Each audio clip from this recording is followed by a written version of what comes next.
gonna swim, bike, and run in the corner sun. We're gonna swim, bike, and run in the corner sun. 2021. Thank you, Poncho Man, bringing it like only he can. My name is Bob Babbitt. Welcome again to Breakfast with Bob, the Not Quite Kona edition. We are brought to you by Challenge North America, Credo Tri, UCAN, Hoka One One, Velo Fix, Normatec Canyon Bikes, and our Challenge Athletes Foundation. Before COVID hit, we sent out 3,921 grants, totaling $5.9 million to keep challenged athletes in the game of life through sport. I am so excited to be chatting with a team that I think will be representing the U.S. at the upcoming Paralympics in the paratriathlon, Mr. Andy Potts and Mr. Kyle Coon. Kyle, first of all, let's start with you. You lost your sight at 6 years old. So you'd had sight before. Talk a little bit about adapting to a sightless world. Well, first of all, thanks for having us on, Bob. Really, really appreciate it. And yeah, no. So I was diagnosed with the rare form of eye cancer when I was 10 months old, and went through 5 or 6 years of pretty intensive cancer treatment. And, my parents knew that I was going to eventually lose my sight completely. But, so they did their best to prepare me for, a world that was basically built for sighted people.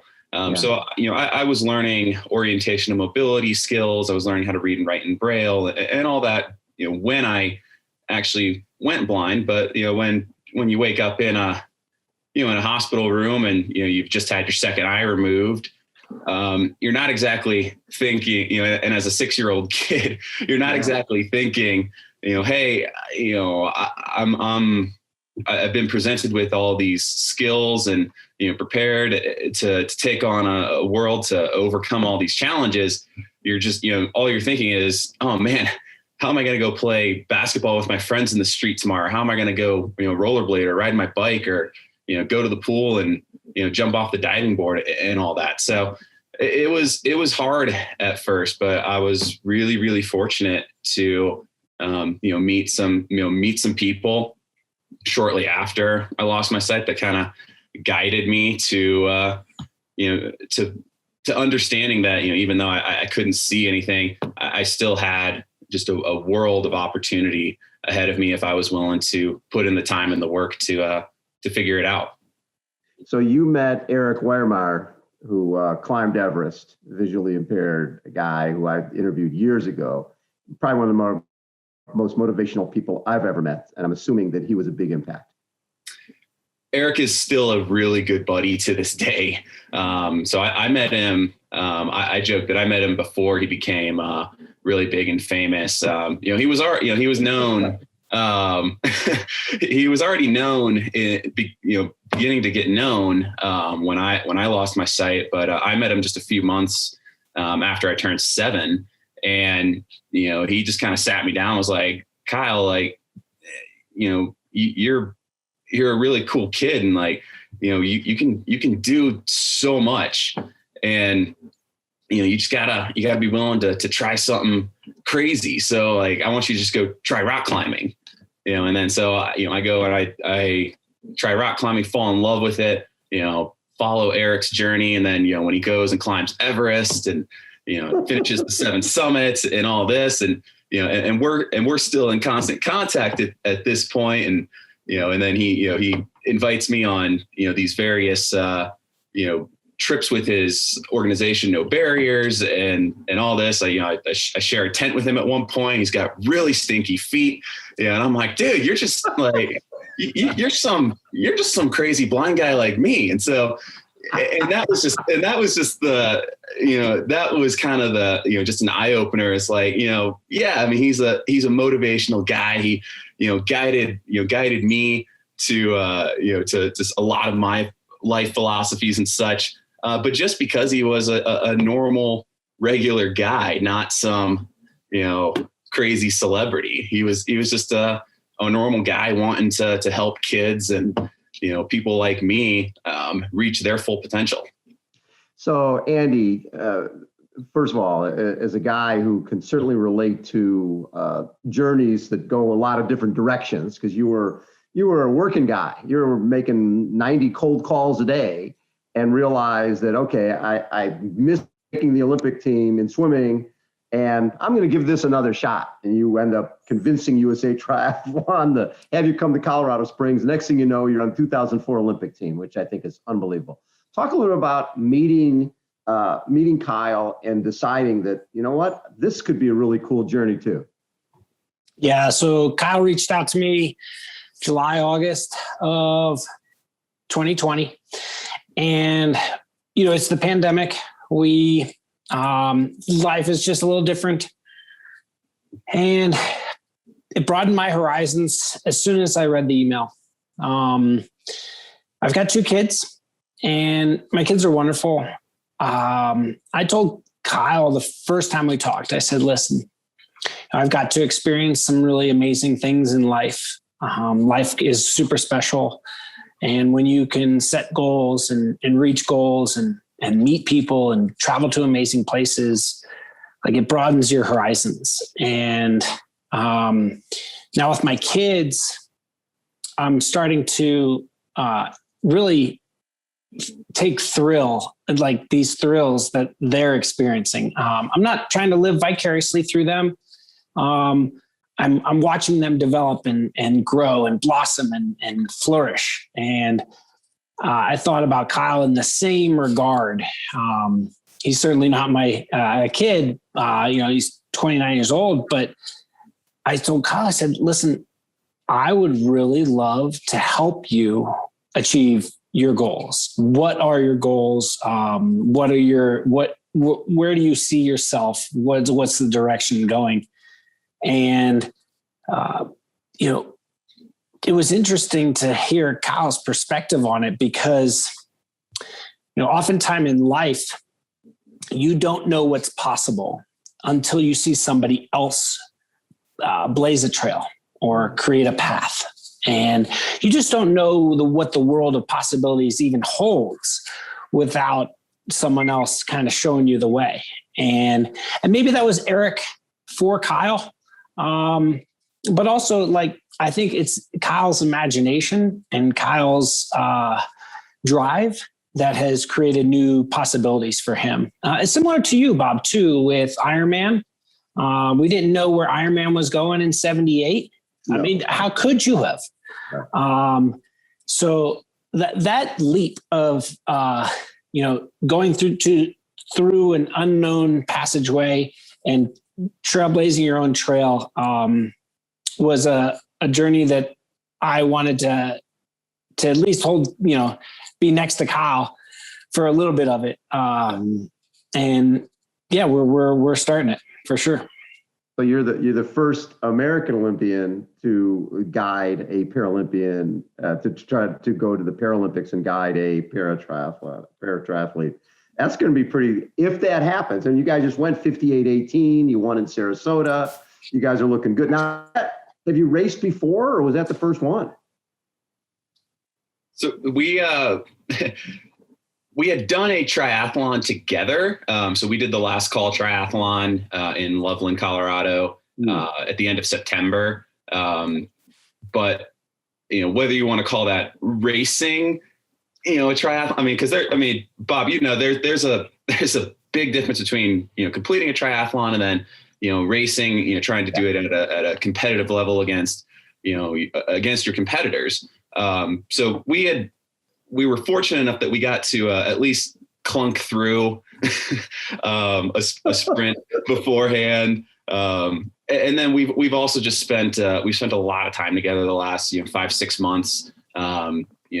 Trying to swim tethered in a pool on occasion. We've run together several times, and then also just getting comfortable with each other on the bike, because on a tandem, it's a lot different. A tandem handles much differently than a single bike, and so getting Andy comfortable with that, and then just constantly working on our communication throughout each aspect of triathlon. So we at least were fortunate enough to get the clunky part out of the way back in September. And then we've just been working at refining it ever since then. So Andy is a guy who's really been focusing more on Ironman and 70.3 distances. This is like back to your roots, man. This is fast and furious, right? How tough has this been, and how fun has it been to just go out and go, sub 1 hour for a race? That's got to be fun. It was a ton of fun. The race was in March 14th, so it was on a Sunday, and I was amped. I was ready to race. I had all cylinders firing. And so we start from the water, and it was off of a pontoon, but it's a deep water start. And I swear I'm going to say for 3 or 4 seconds, maybe about 15 seconds into it, for about 3 or 4 seconds, I was like, I forgot Kyle was next to me. And I was just like, this is on like Donkey Kong. And I hit it. And I was like, whoa. Hey, now we are racing with Kyle all day. Like, let's not get ahead of ourselves. And then, it was like Kyle had a great swim. And then on the bike, it was just a lot of heavy breathing. I think I was whining for half of it. Kyle can confirm. And then, I think there was a point in the race where, we had a plan, and there was there's always a point in a race where like you're either executing your plan or you're way off the path. And, my whole job on race day was to stay on the path and to stay engaged with the goal at hand. And I thought we executed to a T. Can we get better? Yeah, we can get better. Do we make mistakes? Yeah, we did. But we went fast. We went real fast, and it was over. Like, boom, it was on, and then we went fast, and then it was over. It was great. That's so cool. That's so cool. So when do you find out, Kyle, if you're on the team or not, or is there trials? How's they determine this? Oh man, that's if we agree to figure it out. I think you need like, a PhD in, social psychology, engineering, economics, the whole 9 yards. You need like 4 PhDs to be able to figure this out. But in a nutshell, we need to get into races we need to get into world triathlon races, and we need to perform well at those. But hopefully USA Triathlon will be announcing a continental championships that we'll be able to compete at either in May or June or early July. But I have a feeling we're going to know at the last minute whether we make the team or not. So it'll probably be sometime in, I think we'll have a good idea late June, early July. Our Paralympic qualification window closes on July 15th, and they reopen the points for that on May 1st. So we're pumped, we're amped. What we're looking to do is, we just got to get into races, and then we just got to go, execute our plan just like we did in Sarasota. Love it. So Andy, the opportunity to make, if you were on an Olympic team and didn't medal, now you can make a Paralympic team and potentially medal. That could be pretty cool. I didn't. So when we finished the race, I was really excited after the race. We had this small video that I posted on my Facebook account, and I don't remember it, but I threw a pumper at the end, like a fist pump.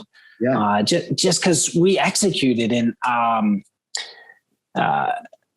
didn't realize like how empowering it would be to go fast. And we didn't just have a good race. We actually did exactly what we thought we could do. And I think if Kyle wasn't on people's radars before, he certainly is now. Other people are going to get better and improve because Kyle set the bar. And like if we have the opportunity, what we're trying to do, we're trying to control. If we can get a race start, we're going to be a player. That's the thing. Like, we just don't know what races we can go to right now. But once we get in, we know we're going to be throwing down.